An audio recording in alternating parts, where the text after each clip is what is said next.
The Super Secret Planet Finder by Ethan Hamill.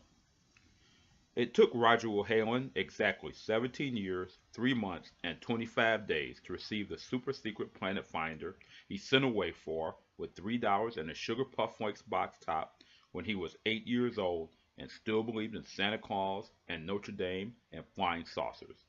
If only he had received it sooner.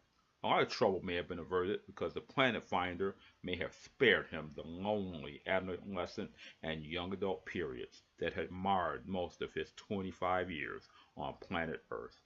By now, he may have journeyed to the 10th planet, which you could find in the device's viewfinder and no way or nowhere else in the galaxy.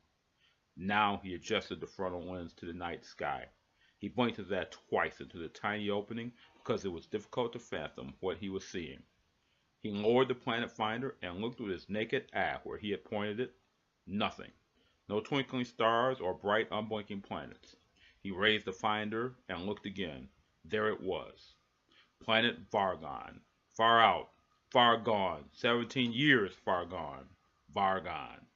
He zoomed the focus in closer, closer, closer. There were the blue lakes, the green mountain peaks, the city skirting both variety, just as the old television series depicted. And, and the lovely child princess his age back in the day when he cut the box top off and sent his $3.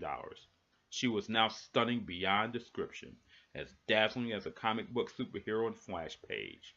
What was her name? He plumbed his distant memory until he remembered. Zaina. Zaina of Vargon.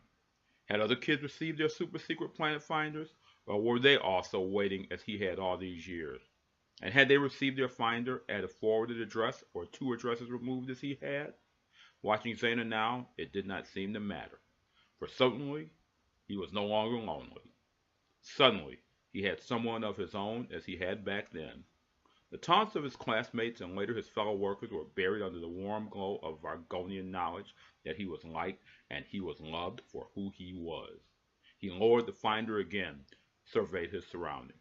He was no longer along the wooded path that led from the apartment houses to the private homes. There was a glistening lake nearby, and tall, gracefully sloping mountains on the vista beyond the water.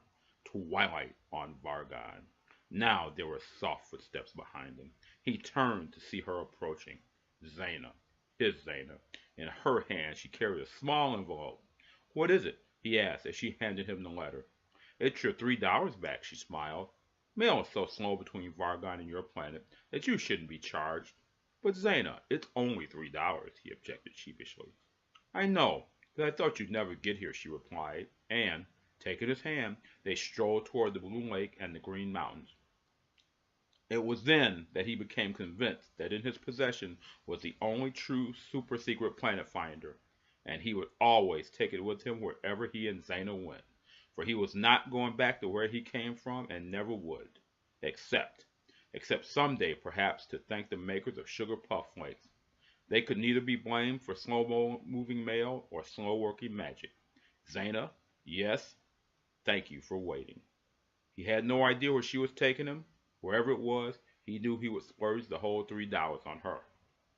Charles Barton Chase, promotions assistant for Camelot Food Group, makers of Sugar Puff Flakes, processed the original box top for the super secret planet finder. He now lives in comfortable retirement on Vargon.